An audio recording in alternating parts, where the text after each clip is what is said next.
with Sydney FC for 10 years, over 200 appearances. What was it about the club that made you stay there for so long, and why was it the right place to hang up the boots at the end? For me to come home and be able to play in a league which, in that first year of the A-League was incredible. The crowds were great. It really seemed as though finally Australia had, awoken this beast that we always talk about when it comes to Australian sport, So, for me to come and play at home for Sydney FC was very enticing. And, given the year that Sydney had that first year, the club that it was as well, I was really looking forward to coming home and being a part of the squad. And I spent 5 years at the club, and we had a mixed sort of bag of success and failure in those post PLE Brosque years. And then,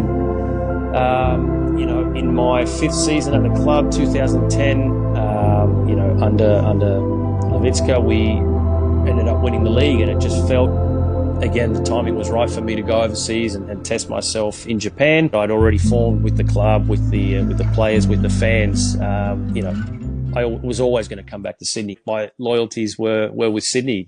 I'd spent a long time there and always said that I'd come back, and that's exactly what I did. And then from that moment on, it was always, about staying at Sydney. I didn't think about joining other team. I always said when I came home, as long as the club wants me, I'll be here. When that day stops or when my body gives in, there won't ever be another club for me. And that's how it thankfully finished.